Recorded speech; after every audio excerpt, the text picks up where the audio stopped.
Welcome into a special edition of Browns Film Breakdown. I'm here with my two partners in crime, my co-hosts of everything we do on the Browns Film Breakdown channel. We have Mr. Brendan Leister from Pro Football Focus there with the beard and the looks like one of the more impressive microphones I've ever seen. How you doing, Brendan? Doing great, man. I'm excited to get started. How about you? Heck yeah, man. I'm pumped too. I think this will be fun. And then Mr.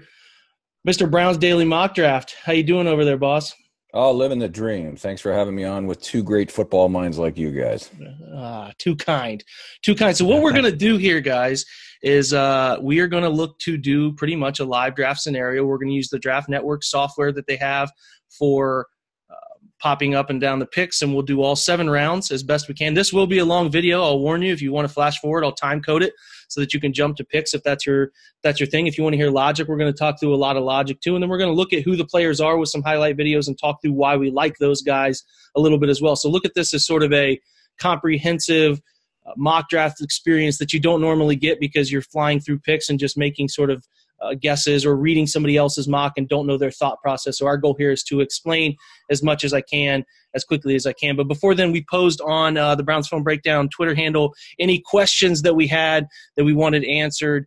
So I'm just going to round robin to Stephen and Brendan here, and we'll just come with as many as we can. All right, first question is from Jack Duffin, our friend across the pond, asked, what position could you see as a sort of shock pick at 49, resulting in a player getting moved on? So, for example, Robinson, maybe at left tackle or somebody else. So just sort of a player that could be moved on as a shock pick through pick 49 we're not expecting. Brendan, any thoughts there?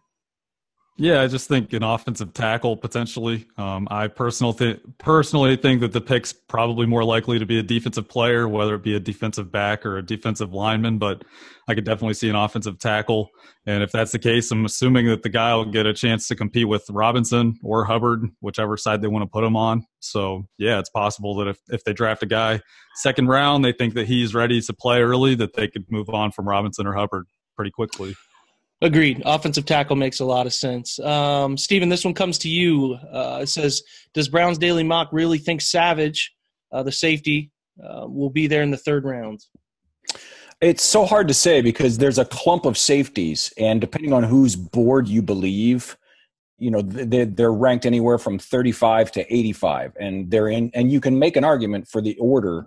It just depends on what you as a person and or you, if you're thinking as a team, value most. So, but it does seem to be that Savage and Hooker, when I see the boards of that clump of day 2 safeties, they seem more often than not to be the last couple in the order. So if any of them are going to be around at 80, that wouldn't require some sort of a small move up, I would say Savage and Hooker would more likely than not be the 2 guys. Okay, good stuff. Now, this one's going to be to you two. It's just literally one thought answer, no more explaining. Just tell me what you think. We're going to cover this eventually, but these are fair questions. I should mention, last question to Stephen there went for Matthew Pelenick, which is @BoyTheBeast on Twitter. Next question, first to Brendan. Which position at 49 do you think the Browns should take? His question is linebacker, corner, OT, or tight end. I know that this is a BPA. There's a lot to it, but if you just had an ideal position, Brian Novak asks, which one of these would you take at 49? Linebacker, corner, offensive tackle, tight end? Corner. Good stuff. Steven? Yeah, of those, absolutely corner, yeah. Okay, good deal. Next question is next here is, it looks like Dearness, which is @YBYRed1. We'll go to Brendan first. Duke plus picks to get another second rounder. I think that's pretty tough to imagine that happening because I just don't think that they'll get nearly that much for Duke.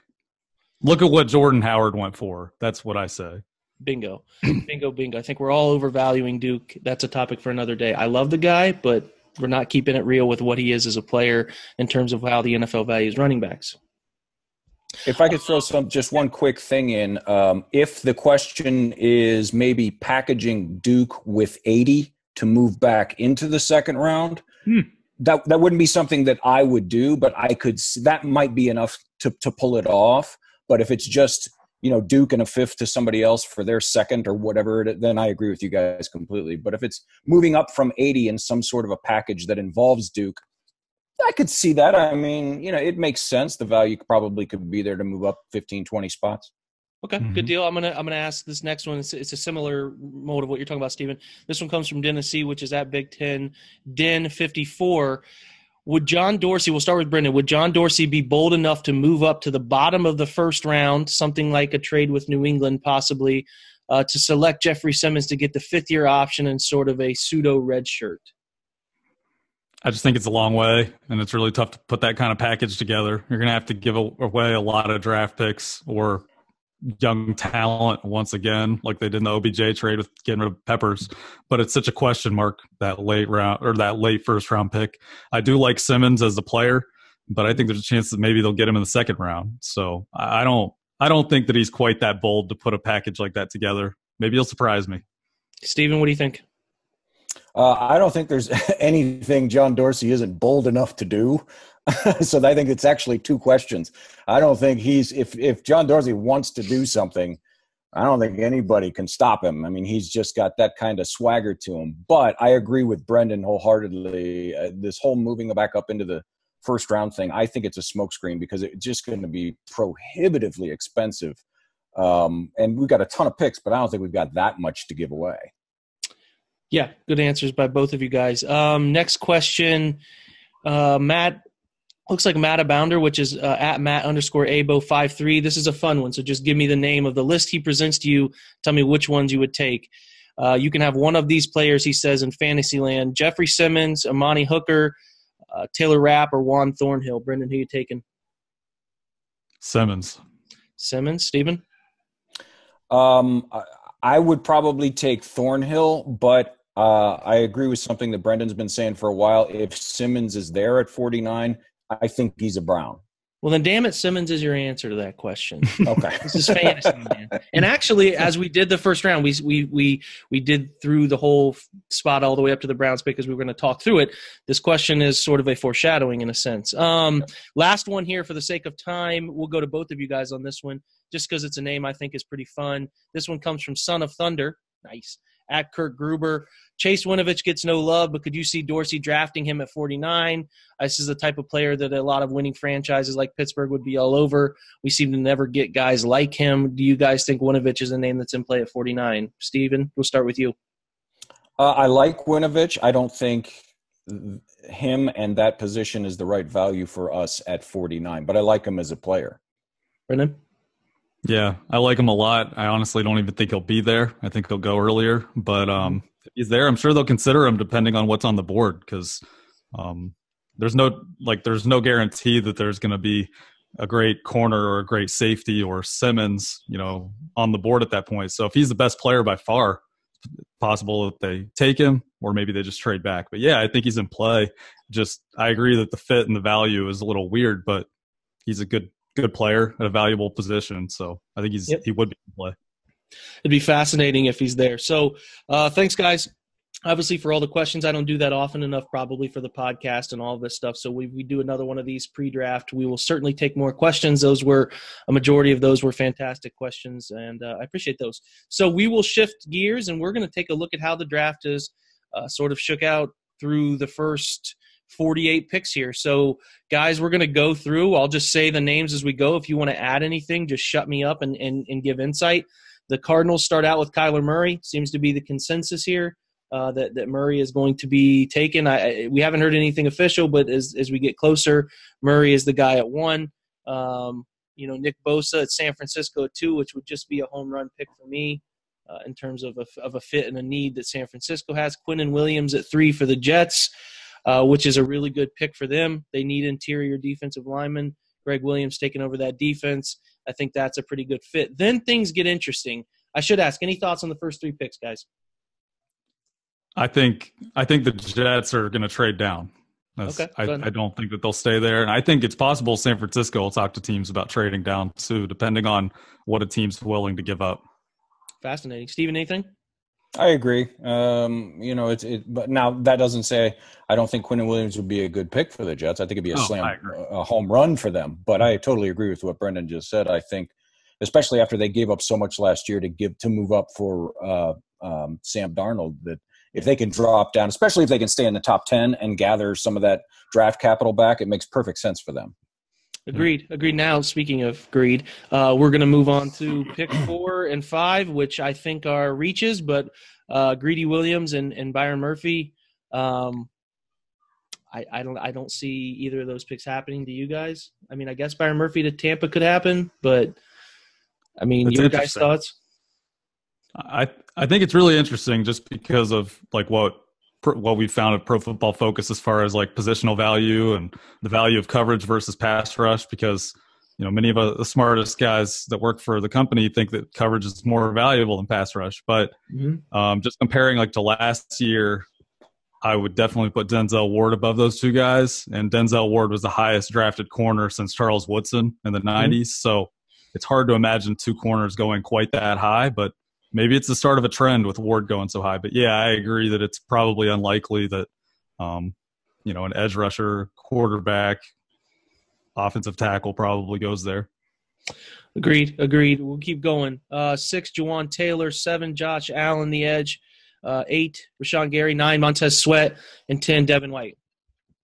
Any surprises there? I think that there are. The Tampa folks that I follow all seem to think that Devin White is a lock at 5. Now, I don't believe that. I don't know if we believe that, but all the Tampa folks I follow are pretty in lockstep that if anybody but Devin White is picked at 5, they're going to be surprised. And then you get to, what's Elway going to do with quarterback? I mean, that's anybody's guess. I mean, you heard for a long time that Locke was basically a lock at 10 if he's there, and now you're hearing all this other stuff. So I don't know if anything there's a surprise. Personally, I'm much lower on Rashawn Gary than a lot of other people seem to be, but I don't know if surprise is the right word for that. Yeah, Brendan, Rashawn Gary, Montez Sweat, what do you think of those guys? Yeah, I went through and did a big board earlier with the big board thing on this website, and yeah, I'm not high on Sweat at all based on what I've seen and the stats that I've seen related to him, and I'm not high on Gary either. I actually didn't even have Gary in my top 50. I know that's going to sound crazy, but maybe we'll look back in a few years and we'll see what happens. But yeah, I would not take either of those guys around the top 10. Fair enough. TJ Hawkinson to the Bengals at 11. A bit of a surprise there, going tight end early. Chauncey Gardner-Johnson, a guy who was in play for the Browns in some mock drafts all the way down at 49, is taken 12 here. Is that in the realm of possibility? I think not. You guys? You never know on draft day. I mean, but yeah, I agree based on most mock drafts, but you never know. I mean, shocking. Yeah, I'm with you. I wouldn't imagine, especially to the Packers. I wouldn't imagine, but like you said, Brendan, you never know. There's always 4 to 5 picks in that day one where we all just sit and go, "What the hell?" But half of them turn out to be smarter than us. So some of them work out. I would be very surprised, but I've been surprised before. Okay, keeping going. Dwayne Haskins, 13 to Miami. I think that's a pretty good fit for him if he lands there. If he slides past Miami at 13 in this scenario, it gets interesting around 15 for him, maybe Washington, maybe New York at 17, which some interesting picks here. I think Ed Oliver's a great fit in Atlanta. I think Ed Oliver's a great fit in a lot of places. Atlanta makes sense for him. DK Metcalf, that's a good wide receiver for the Redskins at 15.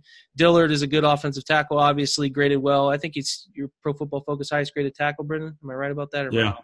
Yep. So that's a good pick at 16 for Cam Newton. And pass Drew pro. Lockett. Yeah. Yes. I meant to mention that. Drew Lockett at 17. That's a fascinating pick for the Giants. I wonder if Haskins is off the board and they try to roll the dice if they would take him. I don't know.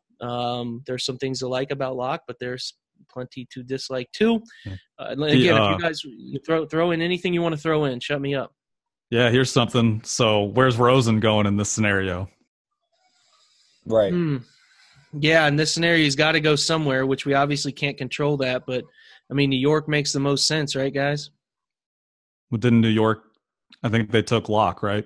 Yeah, I mean, in a pre-draft scenario, in this situation, I guess, I don't know where he would end up. Maybe he could end up in Washington. That's become sort of a sneaky play name there, too. So that's interesting. That could be something that happens. Cody Ford, 19. Wilkins is 18 to Minnesota. Brian Burns, I would hate for him to end up in Pittsburgh. I would loathe that pick. It would ruin the first round for me. Oh my god! Because I think he's really good.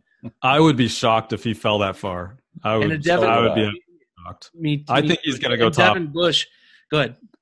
I think he's going to go top 5 to 10. I just like watching him move around at the combine and and even you combine it with the way he played. I mean, I think he led the country in pressures too. So yeah. I think you would swap in this scenario more realistic. I mean, you're talking direct mock draft, so how realistic always, but like swapping Burns for maybe Montez Sweat or Rashawn Gary probably makes a lot more sense for me in this scenario. Maybe teams don't value it the same way. Or Greedy Williams. He's easily top. Yeah, absolutely agree about that. And Greedy Williams. I would absolutely hate Devin Bush going to Baltimore. These two couldn't have worked out worse, actually, for the division rivals. Moving on, Jonah Williams. Texans need all the offensive line help they can get. If Josh Jacobs is taken at 24, I'll be really surprised. I don't expect a running back till round 2. Do you guys see a running back round 1? No, but it's Gruden. So again, might Daniel Jeremiah's clued in. He has him at 8. Yeah, and his big board. I think it might happen. There was 3 last year, and everybody thought there would just be 1. Right. This is true. Very true. N'Keal Harry, skipped one. Cleveland Farrell, Clemson, good pick for Philly there. More D-line help. I think they're getting a little older up front, so that probably makes sense for them. N'Keal Harry to Indianapolis. That makes plenty of sense for them. Winovich, which we were talking about earlier, right? Another pick to the Raiders, right? Makes some sense. It's a great pick. Tillery to the Chargers. Another good pick. That's a great pick. Yep. Chiefs need cornerback help. DeAndre Baker makes some sense to them there. Noah Fant to the Packers at 30. Jump in. Do you have something, anybody? I like that. I like the fit with Green Bay. I think that's interesting. You move him around the formation, catch passes from Aaron Rodgers. Yeah, he's a versatile weapon. He's really explosive. Linebacker I thought might go round 2. Mac Wilson ends up going late round 1 to the Rams. And then this is fun. Hakeem Butler to the Patriots. His value is all over the map, man. I see. Yep. I don't see what some people see. Some people are in love with the physical traits, and I don't see it, but some do. I'm not. He's not anywhere near the top of my wide receiver board. Where do you guys have him? I guess he's not even the top player. No, I mean, Harry was picked, right? And Metcalf. So he's wide receiver 3 in this was draft. Picked. Yeah, but yeah, I mean. For me, he's a day 2 guy. As you have said for weeks, Jake, the drops are a concern. They're always a concern, and there's a lot of them. There's a lot to like about him. But the Patriots, I mean, they do have a ton of picks this year. So maybe getting a big, crazy weapon for Brady as he maybe nears the end. I mean, God, he may play 20 more years at this point, but since I think they have 13 picks or something like that, maybe the Patriots could take a shot like that at the end of round 1. Yeah, I think he's more flashes than substance at this point. Like, people post the same highlights over and over and over. Agree. All right, let's post something besides the play against Oklahoma. Like, that was a great play. Let's post something besides the plays against Kansas. I think if you go through like his whole season, it's not nearly that many plays like that. There's lots of instances of him struggling to separate, struggling to make contested catches. I think there's a reason that they used him more in the slot. I mean, there were times where they isolated him, but I mean, he had a very distinct role in that offense, kind of like a big tight end. And I would be very surprised if New England took him, even though they have been terrible at drafting wide receivers over the years. Yeah, they have. So yes, all very good points on Butler. Let's keep going. Garrett Bradbury goes to Arizona. Makes some sense there. Jonathan Abram, safety, Mississippi State's another Browns target, goes to the Colts. Now you get Blake Cashman a little earlier than I expected to see him. But I think he's a damn good football player, and he will go to – That's my guy. Yeah, he is. He's a good football player, Steven.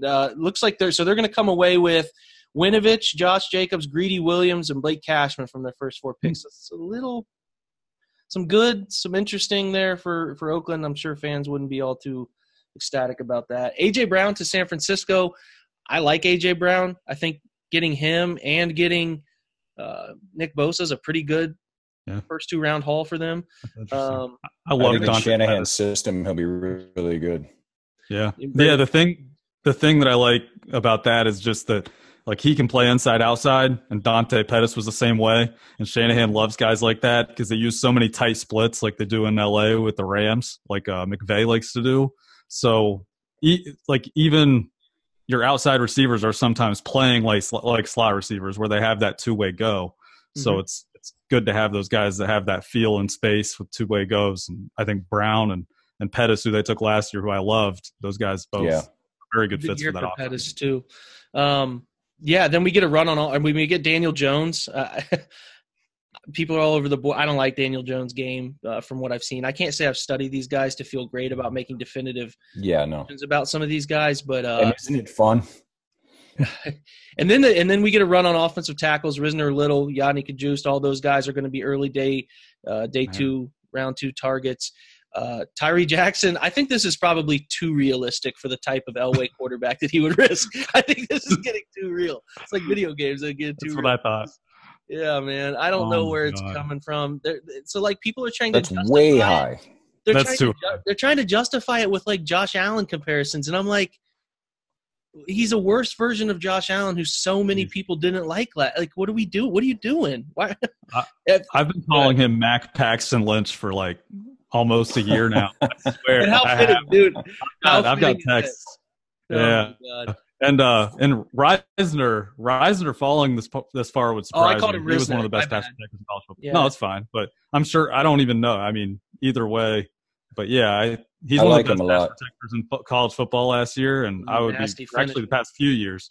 Yeah, and I think he's a versatile guy too. He can play, multiple spots across the line. So I'd be very surprised if he went this late. Very much agree. Let's keep going.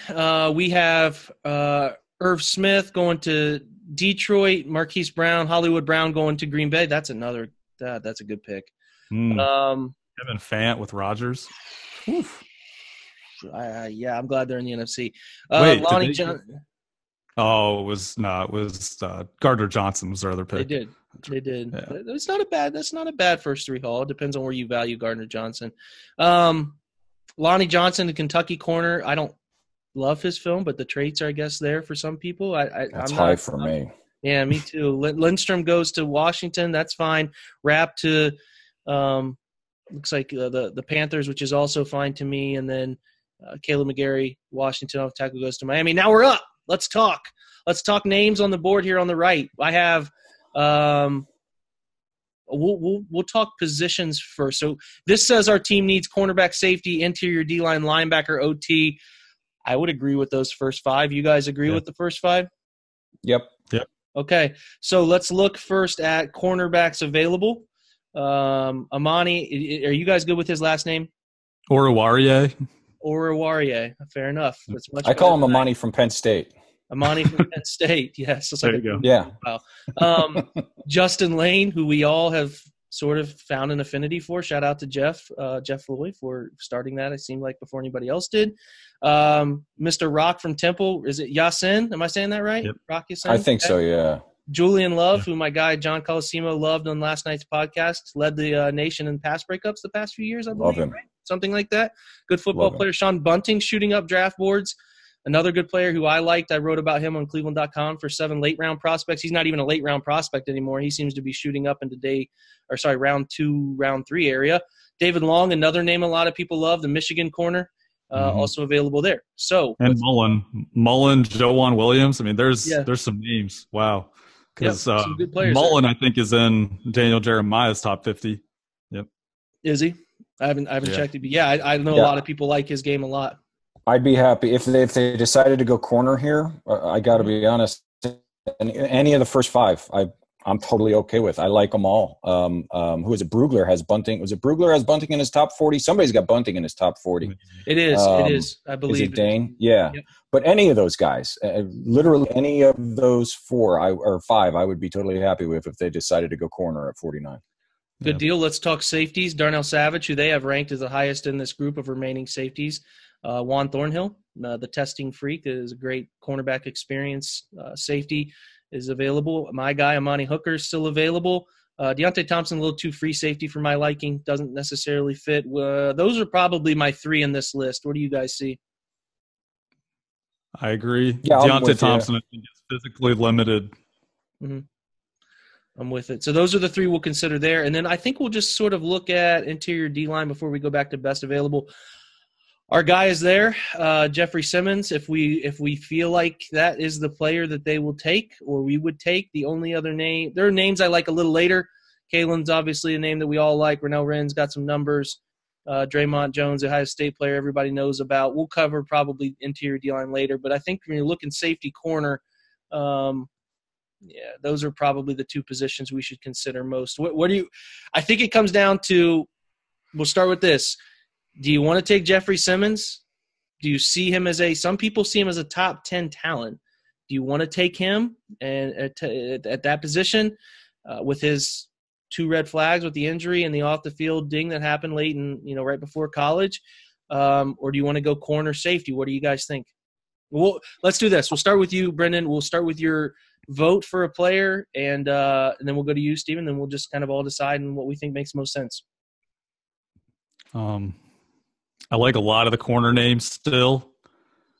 The safety names, there's less so. I think one of these corners will be there in the next round. I think that's something to consider. Mm-hmm. There's going to be one of those guys, and we all agree that that's a big need. Simmons is definitely the best talent, in my opinion. It's tough to pass on the safeties. Yeah, it's tough to pass on the safeties. But it's the classic need versus talent thing, and for me, I'm not going to pass on the talent, so I'm going to vote Simmons. And I also think that Dorsey would do that. So that's another thing to consider. Yeah, absolutely. I think we all agree that and this board, as far as making the podcast interesting, fell about as good as it could because there's 10 people we can argue about here. It's not like there's only one guy and we all go, yep, that's it. We don't like everybody else. So, but I agree with you, Brendan. And if Simmons is here, I think he's a Brown. And I think he's easily a top 10 talent, arguably a top 5 talent on the field. I probably, just to play devil's advocate, would go with one of the corners, just because I know the D-line class further down in round 3, 4, and 5 has some real hidden gems and studs that could play this year. So, and I don't like the corner and safety class at that same range, later in the early day 3. So if you were going to pass on Simmons, that would be my argument for it, that I know you can get, a Colin Saunders at 80 or a Dogbe at 119 or or a Renell Wren if you like him. I know there's different people that opinions on him. Some guys that you can get a little bit later. Obviously, they're not Jeffrey Simmons when he's healthy, but they're really, really good players. But I agree with you totally that if this is the board we're looking at, Jeffrey Simmons is a Cleveland Brown. I'm in consensus. If Jeffrey Simmons isn't here, I'm probably taking Lane and feeling pretty good about it. But if Simmons is there, I think he's the player they pick. And I get it. Like, the justification is he's – whether you even – I know that the rumor out there was the Browns had 15 first-round grades on players, and that's why they felt comfortable making this trade at pick 17. I have to imagine, just watching Jeffrey Simmons tape, that he was one of those 15 players. I just really believe that. So if he's there – despite the knee injury, I do think they're going to take him. And, Sheldon Richardson's contract's built in a way that he has an out after 2 years. There are ways in which they can make it all work financially long-term too. So I do think Simmons is the pick. Do we feel okay with that? Yeah. Yeah, can we look? Yeah, go ahead. I was just going to say, let's look at the safeties really quick because we didn't talk about the safeties a ton, and that is a huge need. And I think that the people would probably want us to talk about that really quick just before we make the pick because – some people think Savage or Thornhill could sneak into the first round. We all love Hooker. So if we pass on those guys here, we might miss on them in the next round. And absolutely. I mentioned when I was talking about Simmons that there's a lot of corners still on the board that might end up being there at 81 or maybe even in round 4. So I'm with it. I don't think either of these top 4 names here make it to us in round 3. But now we're getting to the point where we're saying – best player available, or do we want to take a knee? And that's where the ultimate challenge comes into this whole thing. Yep. I don't know where Cleveland will fall on that. I don't know how much they trust Eric Murray in this trade. I don't know whether they think they're going to get one of Trey Boston or Jaleel Adai, the other free agent that makes a little bit, or Eric Berry. I don't know where they stand on those things. Those things can happen after the draft, the same way Michael Kendricks happened after the draft. So, or John Cyprian, that's another name. Yeah, it is another name. There are names out there, a safety to be had if they don't want to reach for a safety. All right, so we've talked about best player available. We've talked about need. We've talked about which positions have the most depth if we do pass on a position. It's kind of now time to pound the table and give me your pick, Brendan. Who you taking? Jeffrey Simmons. Okay, Steven? Yeah, I gotta go with Jeffrey Simmons, even though I really, really like the corners and the safeties that are there. But yeah, gotta go with the top 5 talent. I'm with it. Simmons is a good player. He'll fit a need for a long time in an important spot. So, clicking draft on Jeffrey Simmons. All right, guys, taking a look at Jeffrey Simmons. Obviously, a big fella, doesn't carry a ton of weight. For the defensive tackle position, has a more athletic profile, effective in the run game, can get after the quarterback with speed, also can bull rush with power when he needs to, moves well. Just sort of your initial thoughts on the player, Brendan, go ahead. Yeah, he's got prototypical size for the position. I think he's around 6'4", around 300 to 310 pounds, if I remember right. Just really explosive player. He's got a swim move. He can bull rush. He's just very quick, penetrating gaps. Very consistently disruptive at the college level. And you see on some of these plays, like chasing plays down from the backside in the run game. There's one where he's just blowing up a play up the middle. Looks like just a zone scheme, just beating the block and in the backfield, making the tackle for a safety. He's just a really dynamic athlete at the position, and something that Browns could really use like in their third down package this year. Absolutely. Steven? First of all, if you can't hear the mumble rap, are we really watching a highlight tape? I mean, that's the first thing. But no, I agree with everything that Brendan just said. I mean, if you watch this guy for 30 seconds and you can see he's just a beast. It reminds me similarly like at the combine last year, everybody was going on and on about Saquon's combine, and they should have. But Nick Chubb was like half a step behind him. I mean, if Saquon hadn't been there, we'd all been going on and on about Nick Chubb's combine. And I think it's the same thing when you go, same stylistically, the same thing when you talk about Quinnen Williams' year and Jeffrey Simmons' year. Quinnen Williams is amazing. Just I think he's the best player in the class, to be honest. But Simmons is 98% of that. I mean, he's right behind him. So if it comes to a situation that, they're okay with the off-field stuff and the medical stuff comes out, the doctors think he's going to get back to being himself. If you can get a guy like that at 49, that is just absolute thievery, because he's a game wrecker. He's an absolute gamer. And he seems to just love the game too, which would fit right in with the personality of this roster. Yeah, and I think it's ideal in this situation to not have to trade up for him. If he falls to your lap in 49, you make this move, and you feel good about it because you didn't lose any of your 8 picks to do it. And, if it involves trading up, I can't get behind trading up in this situation. But if he's there, it's certainly possible they take him. And in this situation, we got a really good football player. So let's move on to our pick in round 3. Okay, so we're going to jump back in after our Simmons pick. We'll just kind of go through here. Jenkins, Mississippi State, interior lineman, taking at 50. That's a good pick. LJ Collier, you guys aren't as high on. TCU product, goes 51. That seems like a reach, right? Yeah, I think so. Yeah. Go ahead, Brendan. Yeah, he's definitely a power rusher, and some people like those types of guys, some people don't. It's not really my type, so I have a tougher time with him. I like him. I just don't like the value. I think it's early for him. That's my whole thing. I'm with it. Kelvin Harmon goes to Pittsburgh. Interesting replacement. Yeah, I wouldn't worry about that at all. I just don't think he's a dynamic threat at all, and not the typical Steelers wide receiver. Like I would much more expect them to take someone like Emmanuel Hall, like a round later. That just seems much more like their type. Just explosive dudes that they can develop. Harmon brings next to nothing after the catch, and he struggles to separate, in my opinion. Yep. I'm with you. Darnell Savage. So now we get a run on some of the safeties we were interested in. Juan Thornhill and Darnell Savage come off the board here in round 2. And 2 corners we were interested in as well. Mr. Amani, Penn State. Not going to try that one again. And Rocky Singh both come off the board. As we expected, Julian Love comes off the board to Indy. Indy's having another good draft. David Edwards, Wisconsin tackle, goes to Philly.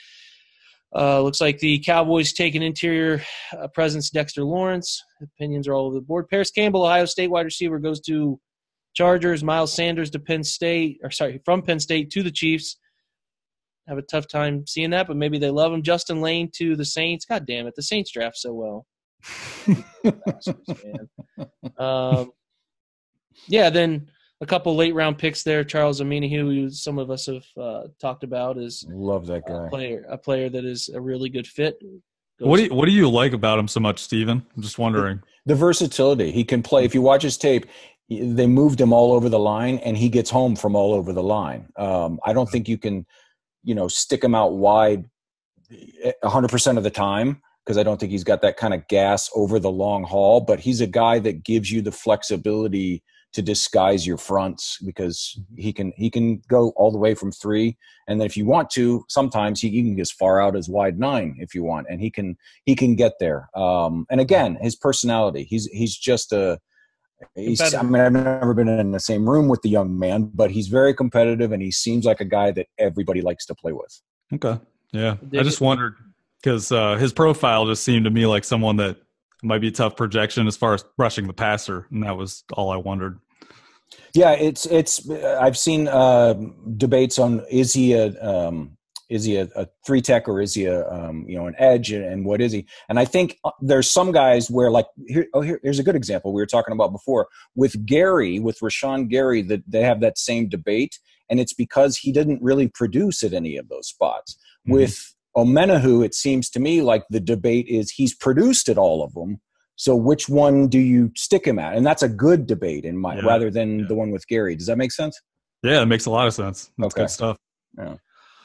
Good stuff, guys. Debo Samuel goes to the Cardinals. I think that's a good pick given their situation. Deontay Thompson goes to Pittsburgh. I'd be happy with them taking him in that situation. I could see them taking him, though. That's the type of free safety that they like. I do, too. Amani Hooker goes to San Francisco. San Francisco now has Nick Bosa, A.J. Brown, and Amani Hooker. John Lynch can pull that off, man. That's a pretty good draft. Sean Bunting, our corner that we were interested in, goes to the Jets at 68. Sternberger, a tight end people like, to the Jags. Jalen Ferguson, Mr. Sack, but didn't test well. The profile is kind of weird. Goes to the Bucks at 70. Looks like Draymond Jones ends up in Denver. Drew Tranquil, the kid from Notre Dame, who's got a really fun athletic profile, could even be a box safety. He's so athletic. He was. Sort of adjust him. Yeah, he's him. He's going to Cincinnati. Yep, me too. Renell Wren goes to New England. Kalen Saunders goes to Buffalo. Now, this is interesting because these were two of the guys that if we would have passed on Simmons, I would have been very interested in. So we wouldn't even have had a crack at those guys anyway.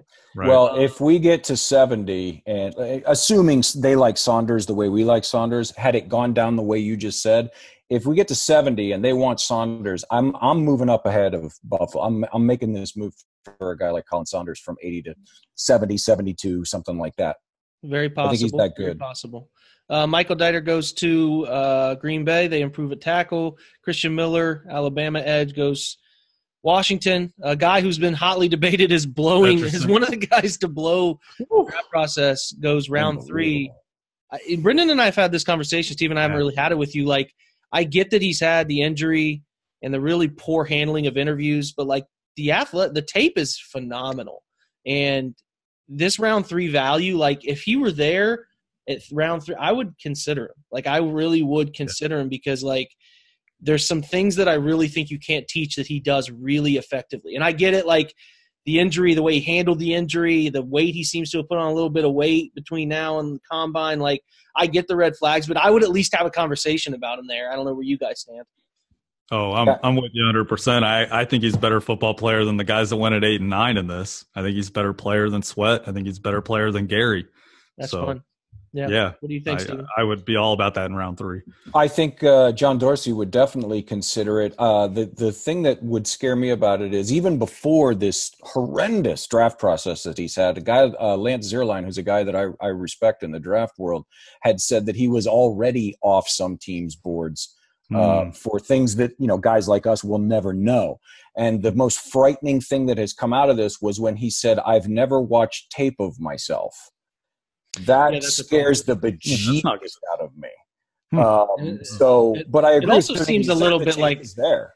Like I feel like that's not real though. Like they're gonna watch tape. Like defensive end coaches or D-line coaches are gonna bring him in to watch. Like I think he phrased it wrong. Like I think that all kind of came out weird from him because it's physically impossible for a guy to play football at the high school level and college level and not watch himself on film because the coach is literally going to put a laser pointer on him and say, "What the hell did you do here?" Or "That's a fantastic rep." Like that shit happens every day. I don't know. That seems. Right. I know. I get it. It seems like a weird statement. Like it just doesn't seem plausible to me. So, Zach Allen goes to Boston. To Miami. I agree with you. I think it was more like it probably was more like I don't know how to phrase it. Not like I don't pay attention when we watch film, but something like that. Like he's never really taken it seriously. Yeah, which that still probably makes more sense. You know? Yeah, that makes more sense. I'm with you. David Montgomery is a good pick. I like him. Atlanta needs a running back. Good football player goes to Atlanta. That. Now we're up. I could see that one too. So let's look past wide receiver here, which are some of the top names of the board. Man, Brendan and I love JJ Arcega-Whiteside. If they didn't trade for Odell, Isabella too. Isabella's there. It's funny because we spent 6 months thinking we were going to draft 2 or maybe 3 wide receivers, and we all studied the wide receiver class so hard. And now you got to talk yourself into taking one in the 6th round. You know, so it's a shame because like you guys. I like a lot of these guys that are here. They'd be great value, but I like the one that we got from LSU. I feel pretty good about him. Yeah, that one in round 1.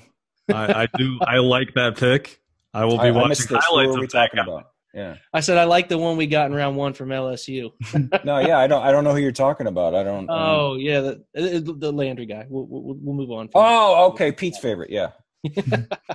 Let's look at corner, man. Let's talk about. We got some. I think there are 2 guys here at corner that we could be very interested in. Love David Long. Even maybe a couple more.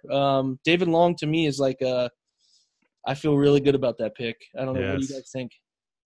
I really like the idea of bringing him in, having him compete with Terrence Mitchell and TJ Carey opposite Denzel Ward because, I've been saying it on Twitter. I haven't really tweeted it, but I've been replying to people saying it. I don't think those guys should just be handed jobs. I get that they played some good ball last year at times, but they were both up and down, and you just shouldn't hand them anything. Just have them compete with a young guy. I think they should even sign a corner too. So I'm very interested in those 2 corners.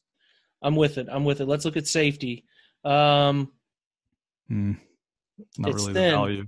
I don't match the value there. So I have my eye on Will Harris if we get to round 4.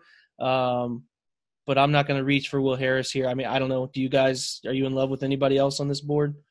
No, I've seen there's a couple boards out there and a couple people that are much higher than this on Marquise Blair. But I'm with you. I think this is just about right. There's some guys I like. I like Ugo a bit. And then I can't see who's a little further down, but I know we've looked at there he is, Evan Worthington. We've met with him a couple of times, so that may be a sneak. Maybe not here, but at 119, that might be a sneaky pick. But I'm with you. I don't see the value with this particular board at 80. Okay, so Gant's so low. Oh my god. Yeah, he's 290. Wow. Yeah, I know. That's an explosive hitter. Holy moly. Yeah, he is. He'd kill someone. We've seen right above him there. Kari Willis is getting some day 2 run here lately. I wrote about Kari Willis in that piece in Cleveland.com last week. He actually has a fun profile too. Yeah. I'm fine with holding off on safety. I think we can get a good one the next pick. I think Gant's someone to keep in. We should consider on day 3 at some point. Yeah, special team value and depth safety because they only have two for sure safeties on the roster right now. I think guys are going to make the team, so they need 2 or 3 more. Very much agree. Otherwise, on their big board here, I don't see anybody. We're not looking at a tight end yet at all. Can we look consider at who's a tackle? Yeah. Let's look at tackle. Good call. See, I'm much higher on Titus Howard than they are. They have him 130. This would be, in my opinion, I think 80 is pretty damn good value for Titus Howard. I don't know where. I like Chuma a lot too, man. I really like his profile, man. I would like to target him in round 4. Yeah, and then a little further down, Udo, is a great developmental guy. Sharping. Sharping. That's a great day 3 value, I think. Sharping. So, okay, I think we all feel good about David Long here, and then looking at some pretty fun guys in the later round, safety. Yeah. I'm in on Long. Safety and offensive tackle, yeah. Long, good consensus? Yep. Okay, good. Let's draft him. So while that happens, let's take a look at what he brings to the table. Okay, so we're looking at our round 3 pick, David Long. We don't have a highlight tape per se, but we do have sort of a clip-by-clip look of him against Michigan State. So just as we watch through the era, we'll point him out on each play. What you guys like about him as a player? I know you were both very high on his game. Go ahead, Brendan. Yeah, so as you can see here, press man coverage. He does get beat on that play, but typically he's a good cover corner. He has good instincts. Shows the ability to make plays on the football. What do you think, Steven? Yeah, I'm with you. He seems to be always around the ball. He's got his hands in the right place. He's feisty at the catch point. His athletic profile obviously is off the charts. And I think in the way the game is trending with more 4 and 5 wides, and you need those guys that can run from sideline to sideline and never get out of breath. I think he fits, and with our current cornerback room, I think he fits, because we need somebody that he's probably going to play inside most of the time, I think, but you can stick him out on somebody in a certain package if you want to. That's a good rep right there, by the way. Seems smart. Yep. Seems smart. Understands the game. Looks like a film rat to me. Just good value here is what I think. Yeah, that ability to play inside is really huge for the Browns, because I think right now on paper, the only guy that really you're comfortable with as a full-time corner is TJ Carey, and he definitely needs to be challenged for that position. You definitely don't want to go into a season with only one guy that you're really comfortable as playing inside all the time, because we know that Ward is going to typically be outside, although he will shadow some receivers. So they definitely need to draft whatever corner they bring in needs to have inside-outside versatility. So that's a reason that I think this is a good pick. Yeah, he certainly looks comfortable playing press man. Turn and run is really fluid, as you can see here. I mean, there's a lot to like, man. Foot speed's good. He's got good enough size to match up with bigger wide receivers. And, you need a solid corner to put in this cornerback room, a good young player to build with. And I think it's a home run pick in round 2, given the guy we were able to take in round 1 as a first-round quality player. So, good pick. I think we'll enjoy his time here in Cleveland. Yep. All right, Corey Ballantyne. All righty, jumping back in, 81, Dennis Daly to Minnesota as they keep bolstering the O-line. Terry McLaurin, Ohio State guy who has shot up boards, goes to Marcus Mariota in Tennessee. Interesting. That's really early. That's interesting. All along, I thought he'd be more of a day 3 guy, but I know he had a great Senior Bowl, and he will have a huge impact on special teams early, which is important for a 4th or 5th receiver. I'm very much in agreement there. 2 guys that I think, again, Pittsburgh and Baltimore draft well. Mullen goes there, the corner, and then Emmanuel Hall gives Lamar Jackson some help at wide receiver, a really fast football player who can help him, help them, help their situation at wide receiver, which is, for the most part, relatively bleak. Going through, Isabella ends up in Detroit. That's interesting. Yeah. Might be a good fit.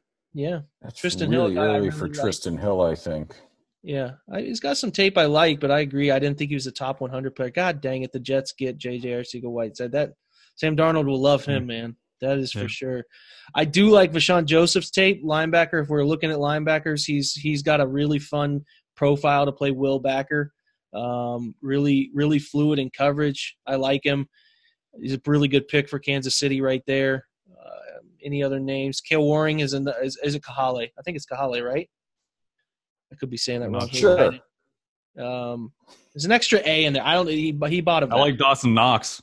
Dawson Knox, also a good tight end pick there. I think he was underutilized in college. I think he'll probably be a better pro or a more productive pro, I should say, than college player.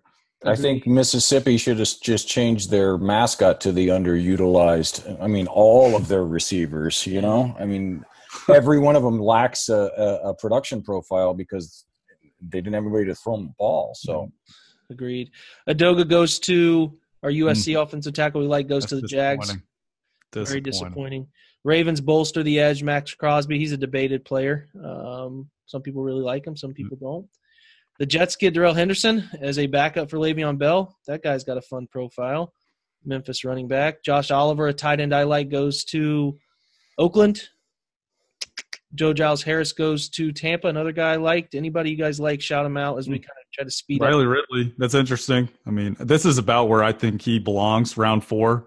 I know people have talked about him as a round 2, round 3 guy, but with that lack of production, I think it's tough to take that guy on day 2. But day 3, it's pretty good value. He's a very good route runner. He's a pretty average athlete, but I like that value for Jacksonville. And they definitely need to revamp their wide receiver group. Agreed. Mecole Hardman, speedster from Georgia, gives Josh Allen another very small target to add to all of his other very small targets. Good thing he doesn't miss high. Yeah, that's not a thing for him at all. Jermaine Pratt, Green Bay keeps up a pretty interesting draft. I don't mind Daniel Wise or Jermaine Pratt, those guys going there. You know, Wise has a really good get off on the football, and then Jermaine Pratt. I like Daniel Wise a lot, yeah. Yeah, me too. Okay, so we're up 119. Wow. We will look at the big board first. Top guy of need is Jaquan Johnson, safety from Miami.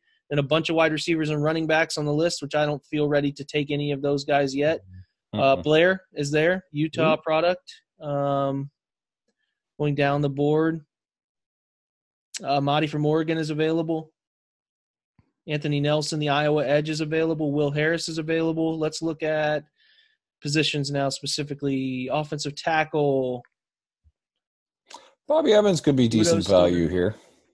Bobby Evans is available. What do you think of him? You think he'll stay at tackle, or do you think he'll have to move inside? I hate getting in those debates because I don't consider myself wise enough in the intricacies of offensive line play. But if they think he's a tackle, then I think it's good value to get him here at 119 because I really like his tape. Mm-hmm. Yeah. So he's up there for us. We'll look at – we already taking a corner. I like Sharping a lot, but he just seems based on this that he's going to be here later. But I guess we said that about the USC tackle too, so we can't really play that game. We can. If he's the guy we really like, which I really like him too, he's an interesting person to Oh, Trey Watson. People love him. I really like Trey Watson. I was just going to mention him. And also, I don't mind David Long. Linebacker is certainly a position they need to bring somebody in. Those are two guys that I really, really like there. I've been banging the Trey Watson drum for a long time, and David Long, man, he plays like his hair's on fire. I really like him. He does. I think that if we're looking at safety, I still think we have some picks in round 5. I think that we can get somebody there we still like. Still Mike Edwards is available. Worthington's available. Kari Willis still available. Malik Gant still available. I'm going to pass on safety here. Personally, I'm looking at linebacker. I feel really good about Trey Watson, and then I feel really good about, in the next few picks, getting a solid offensive tackle project for James Campen, and then also getting, like I said, a safety at some point later as well. I feel good about that, yeah. I think as we get further into this, I think looking for a 5th receiver that can contribute on special teams is important. Nobody in the group right now is really that guy, I think, at least of the top 4 guys, obviously. So I think the Browns really need to look for that guy later on in the draft. So it's something to consider. We feel good about Watson, Steven? You good on him? You like him? Based on this board, we could cheat because where he's ranked, he's almost certainly going to be there in the 5th round, but I would be okay taking him in a vacuum at 119. But you could look, I mean, if you wanted to play that game, just because it's a simulator, you could cheat a little bit because he's ranked 177. So he's going to be there in the 5th round picks. But if you were asking me, would I take him here? Yes, I would. I know it's not a need, but I just have to mention that I think Will Grier is a lot better than this. Just personally. Where do they have him at? He's still there. He's still on the board at this point. I can't see a world he's there. I think out of the quarterbacks after the top 2, I think that he has the best chance to turn into a long-term starter. That's just 2 guys we like, Will Grier and Brett Rypien, right? Yeah. I think I know there's been a lot of Browns Twitter talk about Gardner Minshew. Personally, Jake, I know you agree with me. If they're going to put a backup, I would much rather go with a veteran backup. But if you're going to talk about putting another, mid to late day 3 quarterback behind him, I would much prefer Rypien over Minshew. And that's, again, as I've said many times during this process, I haven't looked a ton at these quarterbacks, and it's been great. But from what I have looked at, Rippon is a much better fit, in my opinion. Yep. Agreed. He's ballsy and he's accurate. I'll take that and work with that any day. Yep. Agreed. So are we good on Watson here then? Yep. All right, let's draft him. So let's take a look at what Trey Watson brings to the table. Some slow-mo action, some leadership going on. Carrying a flag. Okay, here we go. Ooh, he carries the flag. Yeah. Sorry, throwing in the mumble rap. There's a coming sack off the edge here, right? Yep, plays with speed. I just like how fast he plays. Wow, that's good.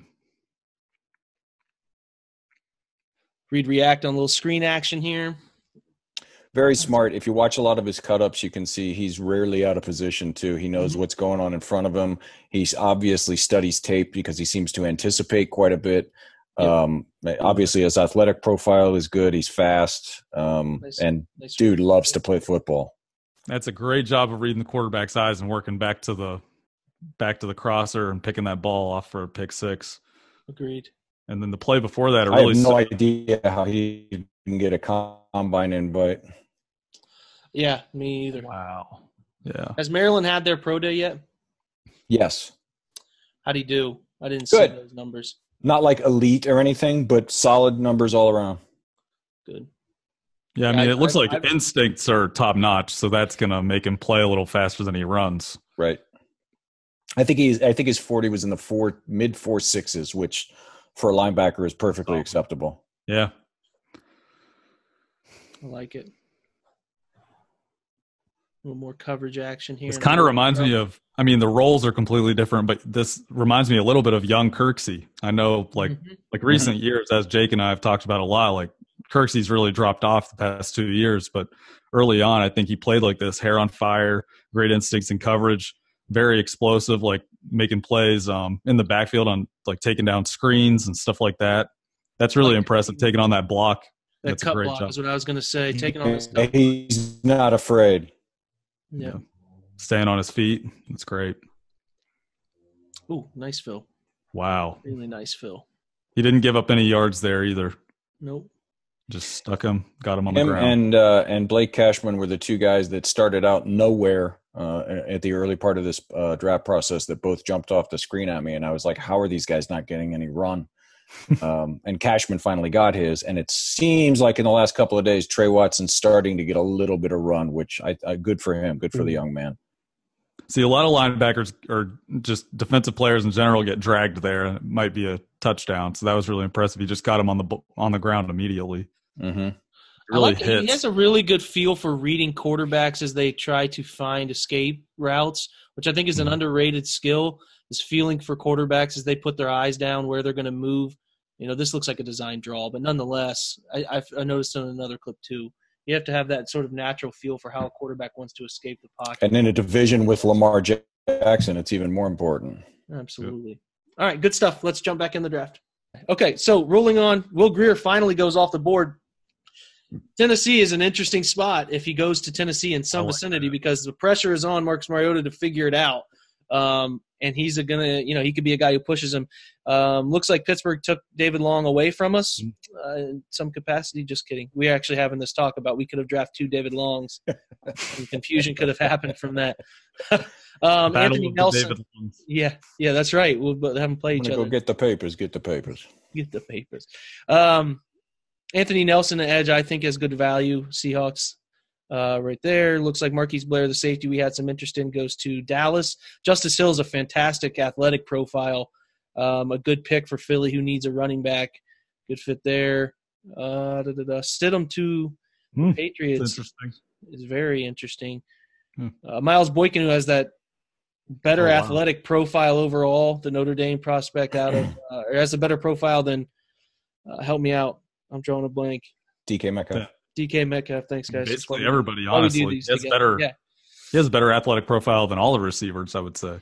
Watching Absolutely. him and Claypool, who didn't come out this year, I've said for a couple of years now, they're going to be better on Sundays because they're going to be better utilized. You could just see it as a Notre Dame fan watching them every week. I'm like, man, we need to get these guys the ball more, and they just never did. Partially because we had quarterbacks that couldn't get it to him, but I think especially if he gets drafted in this range, he's going to be great value for wherever he goes. Agreed. Looks like the Raiders get a quarterback here in the 5th round. Jordan Ta'amu, no thank you. Joe Jackson's an interesting edge, Miami kid. Oh, yeah. It's a good value for them. Bobby Evans for the Steelers. I mean, we mentioned him. It's the Steelers keep drafting the guys we talk about. So now we have what, 3 picks here in round 5, so let's make the most of these. As far as the big board goes, lots of running backs. Lots of running backs, lots of wide receivers. Stanley Morgan's a guy I like a lot. Will Harris is here. I would love to take Will Harris because I think he can fill the role that they want him to take, at least want him to play. Very physical, can run well too. When I was watching Hamp Cheevers, I was more impressed with Will Harris than I was with Cheevers. So as I'm looking at it right now, he's on the top of my list just because I cover well enough. Not fantastic, but I think he can be respectable, and I think more respectable long term than Eric Murray, and a really good job. I think he can do a good job pushing him and possibly being a week 1 starter just because I think he loves to play physical. He can sort of roll down and play that hash, cover 3 system stuff that Steve Wilkes likes to do. So here he makes sense for me. Offensive tackles, our boy Udo I really like. Yep, and Max is there too. Wow. So that's a position we could very much consider. Yeah. I have a late round edge that I'm really interested in, and I think I should bring him up now that we're in round 5. But Ronheen Bingham, he was one of our most productive pass rushers at PFF, one of the most explosive guys. I forget actually what college he went to. It might have been Arkansas State, I believe. If he's not on here, that's disappointing. But he is extremely explosive edge rusher. Dang. Huh.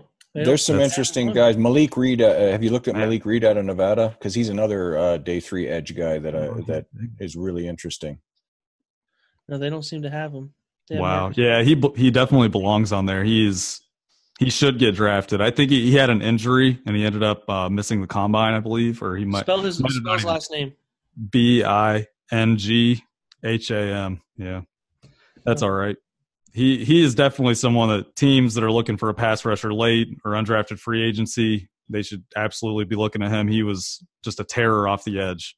Okay. Yeah, I like it. Keep that name in mind, guys. We won't be able to draft him today, but that'll be somebody that like Brendan said, is somebody that round 5 here that they'll be at least interested in. Can we look at the tight ends? Of course. If I can find him. Foster Moreau, man. Moreau.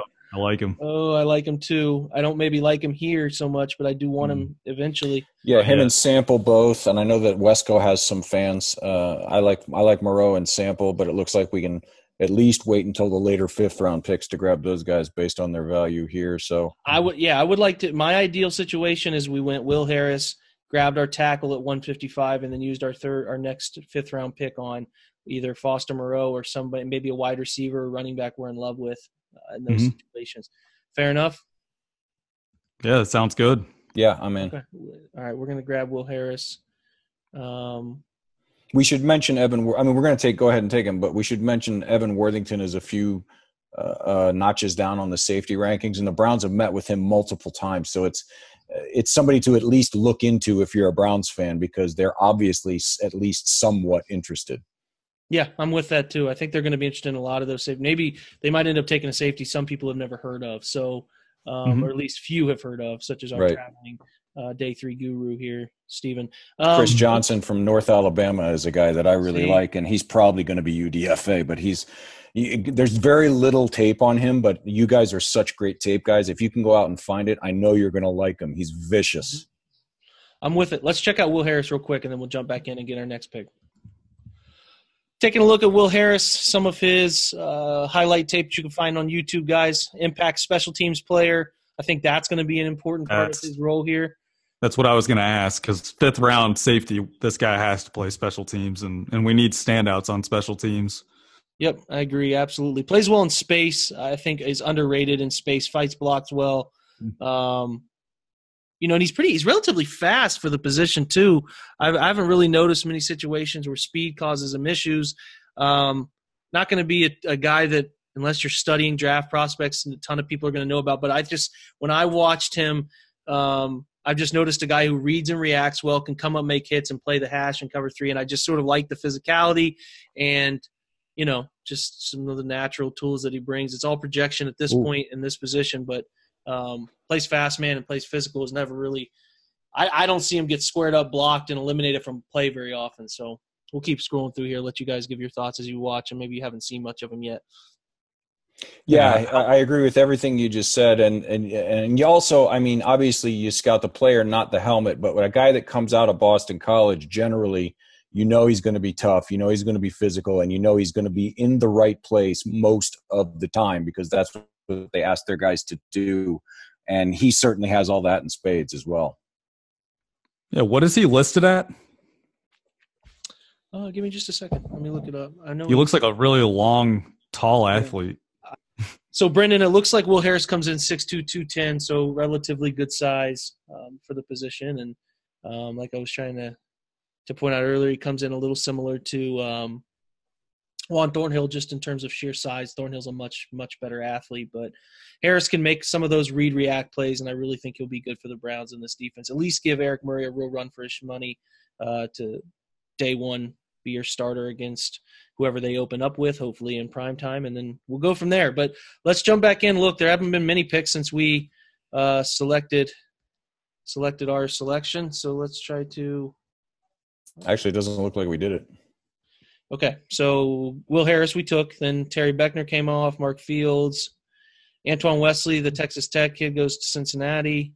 Sutton Smith is interesting. I think he's going to have to make a transition at the next level. He was an edge, really productive edge rusher, but I actually think he's going to have to make the switch, kind of like Schobert did from year 1 to year 2. He's going to have to move to inside linebacker at the next level.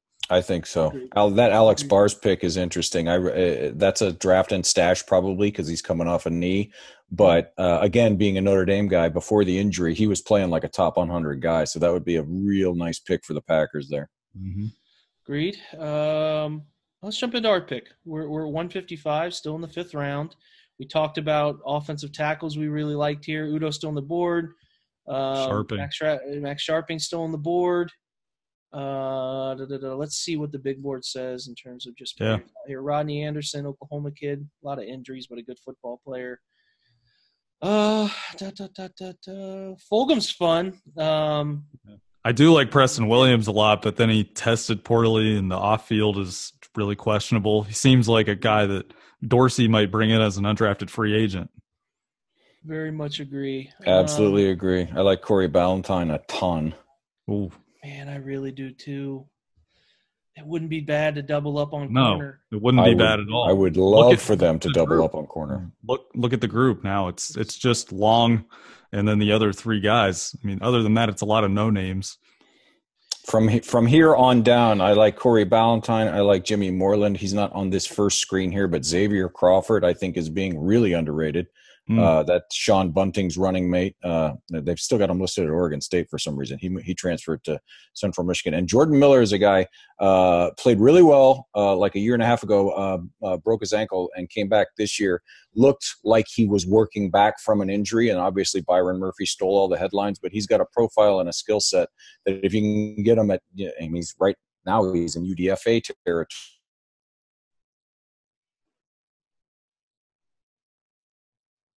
We lost him. If you can get here on out. Okay. I like it. Where do we sit then? Do we want to double up corner and come back to offensive tackle? What about the tight ends again? Tight ends were probably maybe a little change. Our guys are still there. But the Stanford one, Caden Smith went. Yes. Moreau and Sample will both still be there at the net pick based on these. I'm nada in on nada because he ran a 4.9, and that pretty much disqualifies him. And in my mind. I'm nada in on nada. I caught that. I like it. If it's me, I'm voting between the tackle and the corner, and I got to be honest. As much as I like Ballantyne, I'm probably leaning towards taking Udo. Even though, again, like I've said before, if we wanted to cheat based on his number rankings, he's going to be there at the next pick. So we could cheat it and take him at 170 and take Ballantyne here. Or you could just take the chance, because even if he does go, I know Brendan really likes Max Sharping, and he's definitely going to be there at the next pick. So I'm good either way, but my vote would be for either tackle or corner here. Can we see the edges really quick? Just really quick. And I think interior D-line is something we should look at again, because I don't think any of us feel great about Trevon Coley or Brian Price and some of the other names.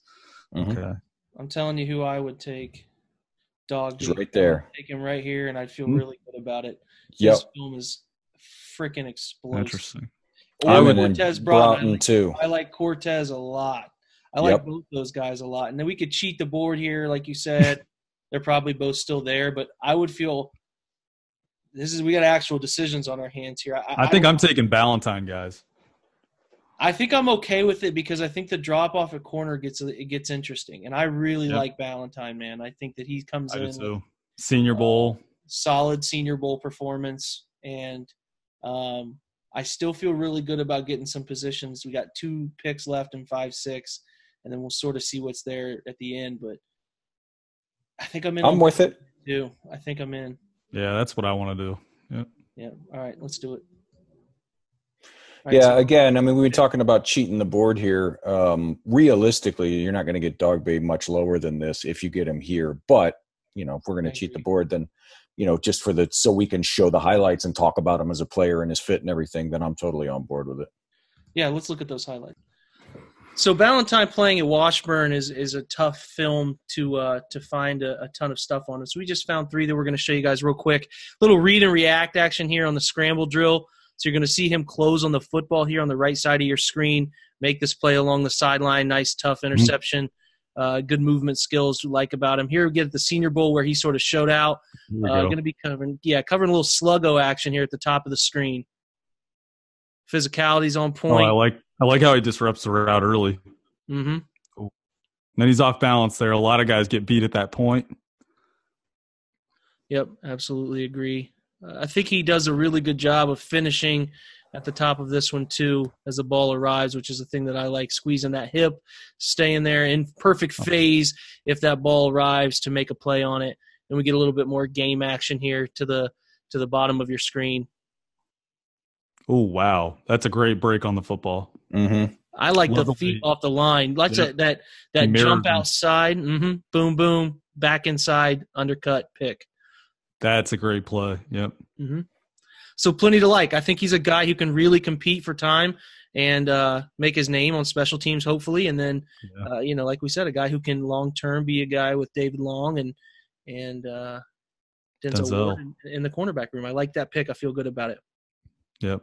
That's a great pick on day 3, just for a developmental corner, someone you can bring along over time. And if one of those top corners goes down, that you have someone reliable that can at least have some press man cover skills to fill in for them. Yeah, absolutely. Love the feet. I think that's the big part that stands out to me, balanced footwork. Good pick. I like it. Let's jump back into the draft. Okay, looking at picks since we last selected Ballantyne. Mike Bell, Fresno State safety, a lot of people like, goes to Denver. The third Mississippi receiver, Lodge, goes to Seattle. Mike Edwards, I like, goes to Baltimore. Mr. Nada, Mr. 4-9, not a great pick. Myles Gaskin's fun, good running back. Yep. Yeah, I think he can be a player. Michael Jordan, Ohio State. Back-to-back Buckeyes. Back-to-back Buckeyes, indeed. Kendall Sheffield. I'll believe it when I see it with Kendall Sheffield. I've never seen it. No way. So I don't believe it. Let's look at tackle here. What do you guys say? Sounds good. Let's look at it. So which one do you guys prefer? Is Udo it or? I would prefer Udo. I know Brendan probably is going to go the other way, so you're going to be breaking the tie here, Mr. Burns. Well, actually, I do want to look at the tight ends too. Oh, okay. I'm not necessarily all the way in on. Yeah. So Moreau is still there. Yeah, if another team behind us, if we take a tackle and a team really wants Moreau, he's going to go. So Also worth noting, though, if Udo's who we really want, he's going to go. So yeah. which position would we rather risk? That's the question. I prefer Sharping. I think it was off the air earlier, but he's actually in the PFF top 50. He's at 50. He's been there for a long while. So he's definitely got a really good profile analytically. So to get him in round 5 as a guy that I think can hang at tackle, I did some of his games this past season. I mean, the guys at the Draft Network clearly don't like him as much, but I mean, we have obviously all his career snaps graded. It's a pretty big sample size. Yeah, I think if you're gonna, at this point, if we're deciding between tight end and tackle, I think you're better based on the board. You're better off taking the tight end now because at least one of those 2 tackles is going to be there at our next pick, which is only 18 picks away, something like that. So yeah, I mean, I'm okay either way, but I think you're right, Brendan. I think the tight ends might be the way to go here, and then if Udo's gone, then we still have Sharping because we got a little bit of, and there's the other guy. Yeah. That's my vote. Are there any vote in for Dogby? Are there any tight ends we like later on? Scroll down a bit because that's something too. Is like, are we completely in love to the point where we don't want to miss on someone later? Like I always liked Caleb Wilson's film with Josh Rosen. I know he didn't come in size-wise as big as a lot of people thought he would be, but I'm also of the opinion, guys, that I don't know that we need to draft. If they didn't draft one, I'd be okay with it. Like I would be okay with the group they have. I still believe in Seth the Valve. They obviously brought back Orson Charles. I'm okay. I'm gonna. If this is me, I'm not taking a tight end here. I would consider a tight end in our last 2 picks. I think there are positions that are a bit more pressing for us, but I also think that we did do a nice job of taking a really talented player in the first round, but he's not going to help us when we think we have a really good football team this year. And we're still looking at an interior D-line depth that isn't very good. And I think that we need to take one here, in my opinion, and I think the one that we need to take is still there, and I think he's a damn good football player in Dogby. That's just me. You guys can shut me the hell up and we can pick someone else, but that's kind of just where I sit. Do you think he's definitely the best defensive lineman on here still? Oh, absolutely. Definitely. I think so. I don't like Bugs very much. I think he disappears way too much. I think that the way Dogby tested, the film to me was fine. Like it had really good pop plays, but then you look at the testing and what he will get coached like between Tosh and Wilkes. Like I feel like that dude with that ability, that raw ability can be taken. He has things you can't teach. And I like I said, I would be fine with Broughton, but I don't trust Broughton as much as I do Dog because Broughton's a little undersized comparatively to what you want. He's about 290 to what you want a later round guy to be. Like I just feel like Dogby does some things like throwing up 500 and some pounds on the bench. Like those are bull rush heaven. Like that dude can get through people, even as he's learning the push pull or the chop swim stuff that you get with good coaching and good repetition at the NFL level. I just feel like he's got some inherent things that is a guy that can give me 25 snaps on a Sunday.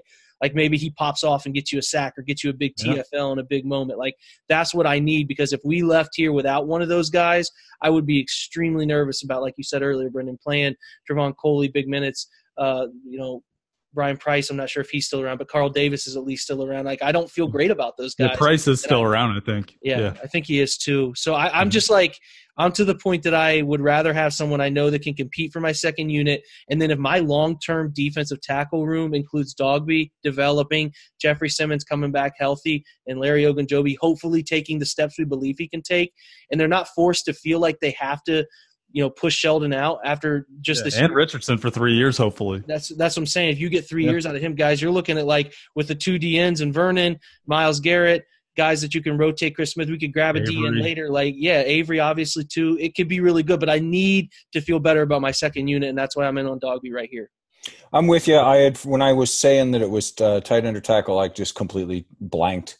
on all the good. interior defensive line. But yeah, if you can get Dogbe at this value in real life, it's tremendous. I like Broughton, and I'm not going to take him over Dogbe, but I like Greg Gaines more than a lot of other people. I was going to mention him actually because I know that he, from a pass rush grade standpoint this year, he actually graded pretty high, which surprised me because I think he is a bigger like nose tackle type. Yeah. Typical big Washington nose tackle like they've had the past 5 years. But yeah, Gaines actually has a pretty good profile, which is weird, and it might not translate, but yeah, he's nimble for a huge dude, I'm fine with taking two of again, I'm not taking him over Dogbe, but yeah, I'm absolutely. I'm fine with taking two of them in our last three. No. I don't think I would do that. I mean, I just think it's. I respect that. I don't think I would.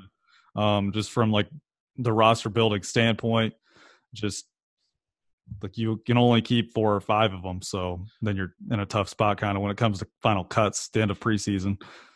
I feel it. Let's pick the one we want then here, and then we can certainly.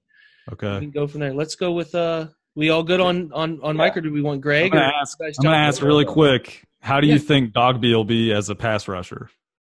Well, that's where I was trying to say earlier. Like, I think that he doesn't have a perfect, like any late round interior player. Like, I don't think they're going to be technicians all the time. But I think, like you mentioned earlier, like a guy really needs to have a sound bull rush in terms of just being able to like go out there, put your head down, and control one gap for me. I think he can do that. Like he's fast enough, quick enough off the football to shoot a gap if he needs to, but can also bull rush. And then, like I said, as a development player, he's not going to get starter reps this year, maybe not even next year, but by year 3, a guy who could potentially develop into that with raw tools, coaching that is going to improve at this level. And then just being around Sheldon and being around Larry, who works out with Geno Atkins, and all of those little elements that come into play of like, you saw in Hard Knocks where I think Miles pulled over. It might have been what's his name, the guy that Orchard, and he was giving him just technique shit. Like I think that stuff is going to be there from. I just really love the profile. Like I said, the tape is good enough to feel okay with like a round 5 pick. He's got solid production too. But he can run, and he's powerful. So I'm good with it if you guys are. Yeah, I'm in. You sold me. Okay, let's do it. All right, let's look up some of his highlights, see if we can get some good ones while we wait. I'm going to blame you, though. If All right, let's take a look at highlights of Dogbe here, man. A guy who can really run. Oh, boy, can for his size, man. He can move. Big, physical, powerful dude, too. Look, I mean, this is like first off the bus guy. Hang on, let me get that data. 280, is that right? 720, I think. It moves well for a 720 guy. Yeah, I have him. They have him at 6'3.5", 280. Okay. Pro day. Yeah. I know his pro day might have been a different weight. I mean, it's a little light, but if we're looking for guys who can get upfield, and Dorsey loves 4 guys who can rush the passer. Yeah, that's this is the guy that can do that.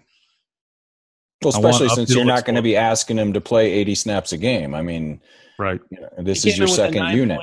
9.02 RAS score, which is pretty damn good. 284 weight. He is 20 yards. It was a 5.0740, which is good enough, but his 1.68 split is phenomenal, elite. 34 bench reps at 225, which is ridiculous. 9.2 broad, which is really good at his size. 4.62 shuttle and a 7.43 3-cone, which is really good too. So 9.02 score, which is really wow. Around. Wow. Yeah. I mean, he's unblocked, but it's still impressive closing bursts. Yeah, it's not fair. Like I could be convinced that he needs to go earlier. Like I truly could be convinced that he is an earlier than the pick we took him. If they get him here and Simmons, like him, Simmons, and Larry, like I think the dude is good, and he looks the part. Like he genuinely. So you think? Go ahead. So in this scenario, you think that Simmons would be the backup nose then, right? It just like kind of looking at the depth chart. Well, that's an interesting conundrum they'll be in. You're right about that. Yeah. But that is the way that we have it right now, which is okay. I mean, Ogunjobi, people thought he'd be a 3 technique, and I think he's actually a better fit at nose. I think Simmons can just play anywhere, and he's going to be a beast. So I think that they'll just all compete. Like if they're all healthy and Dogby develops and Simmons comes back right, and I mean, God, I mean, you want those guys to push. You never know. Like Simmons could be Larry could get pushed out. Like, Yeah, I agree with that. you got to perform. And I think those guys really I think Larry needs to feel pressure. Like, I really agree. He's a good football player. He's a good human. I think he's developing okay. Like we've seen the flashes that we want to see. Year 3 is vital for him, and he's admitted as much. But like, he needs to know that, like, man, if I'm not making plays, Dogbay is going to take my spot. Like, that's got to be a real thing you feel. That's a different sort of pressure. So I'm in on Dogbay. I think we made a good pick there, and still we can get some good other positions later. Yeah, I like it.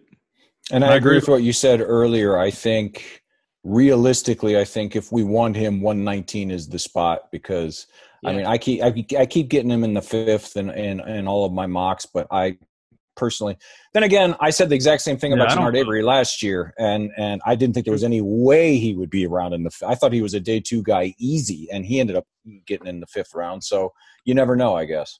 Yeah, sure. I wouldn't go as far as to say you have to take him earlier, just because I think over the years we've seen undersized defensive linemen really fall, like That's Maurice true. Hurst. I know he had the heart issue, but still, he fell a long way. Michael Bennett a few years ago, there were a lot of people that loved Michael Bennett. He fell. I think Draymond Jones is going to fall this year. He didn't test well, and he's so smaller. Like, I think he'll probably be there on day 3, realistically. I think some of the lesser-known defensive tackles, at least in Ohio, because people know him from Ohio State, but I think some of those lesser-known defensive tackles might go before Draymond Jones. And this might be a situation with Dogbay too, where he's undersized, and the defensive line coaches get in the mix a little bit, and they're like, oh well, I want a run stuffer. Well, this guy might not project as much that way. So I think in rounds 4, like rounds 4 through 6, if they got to, I want to take whoever they love. Yeah, for sure, I'm with it. Whoever they love, rounds 4 through 6, get one of them.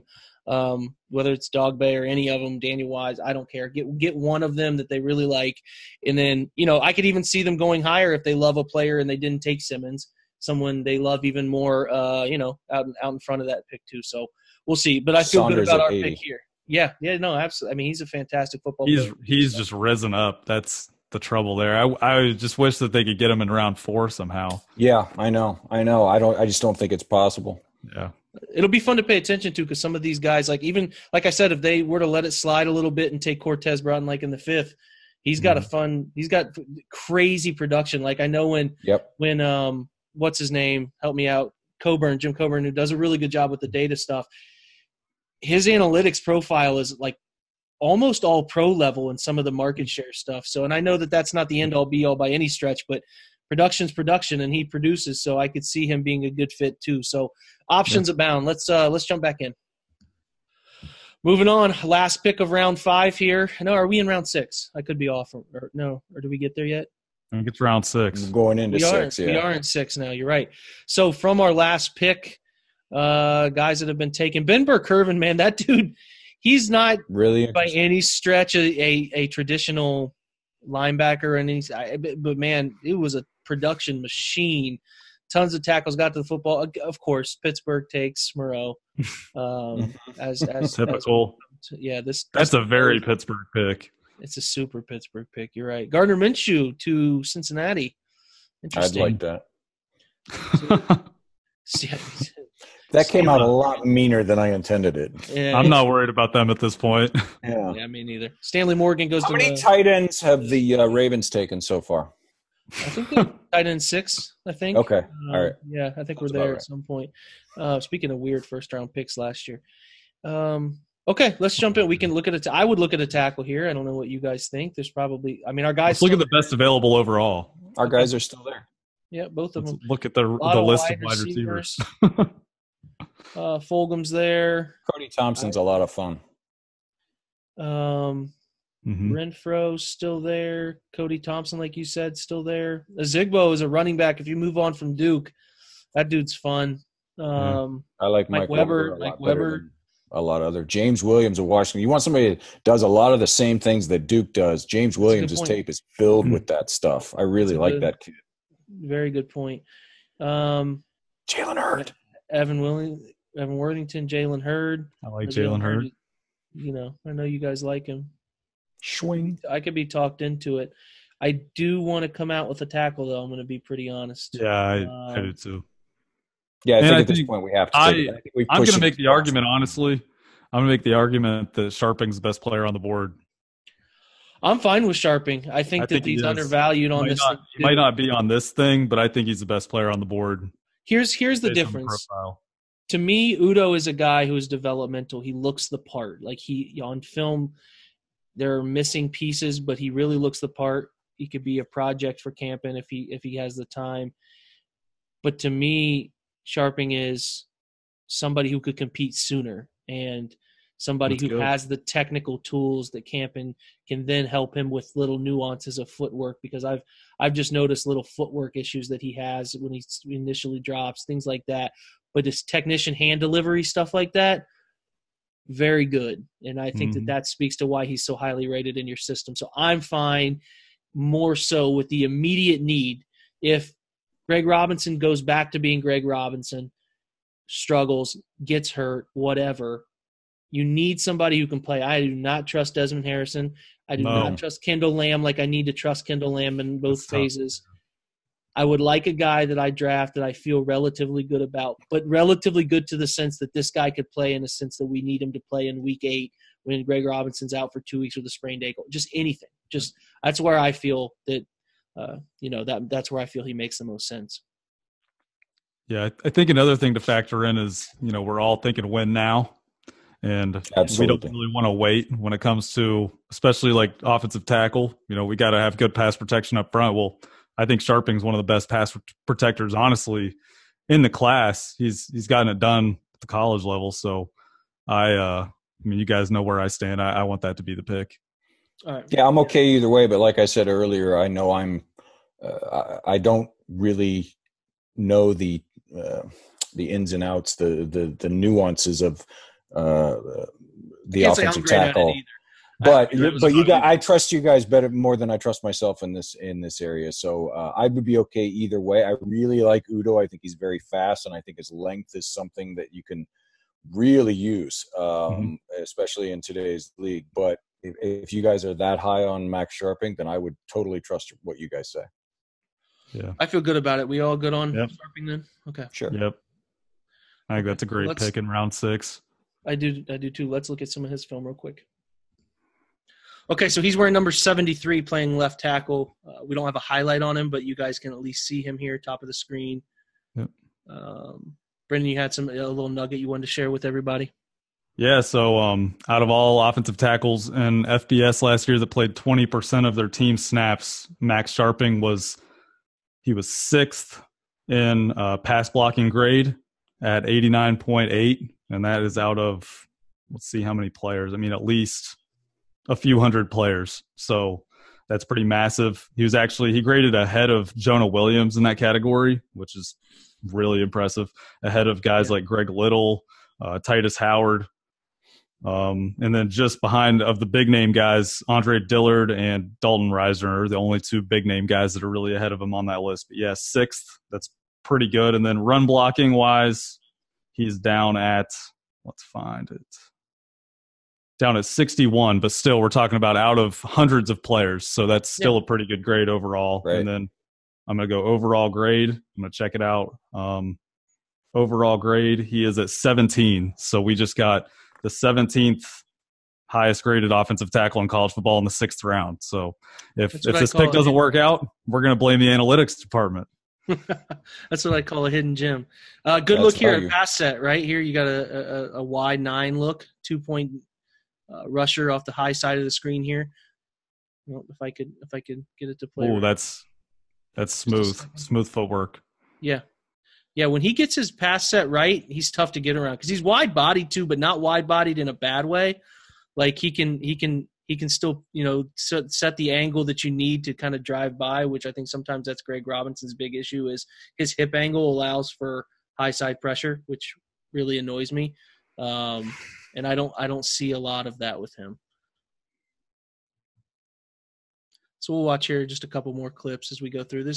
You guys can find these clips on YouTube. Everything we're pulling up is not something we exclusively have. These are readily available clips on Twitter or YouTube. Moves well too. I'm not sure what he ran. I would imagine he ran well though. It's a good set there. Yeah, he just has really good feet for such a big guy. Mm-hmm. That's what stands out. Like you look at the difference between like Corbett, who failed at tackle, they moved him inside, I think, versus Sharping. I would say Sharping has the better feet and profile when it comes to projecting at tackle than Corbett ever did. Yeah, I just agree. Personally. Corbett was very heavy-footed. Could work to his favor a little bit at guard. Oh, yeah. Hopefully we see that. Yeah, I like it. I think it's a good pick. Brendan gave you guys some good nuggets there about his rank, 17th pass grade, or 17th overall tackle, right? Sixth in the pass grade in the system, and then the 60s and run blocking too. So not at all bad. If that's a worst part of your game, you can improve that tool. Passing is going to be what's more important for tackles to block for. So I'm in. It's a good pick. That's a good pick for us. A good value in the 6th round. So let's jump back in and finish out.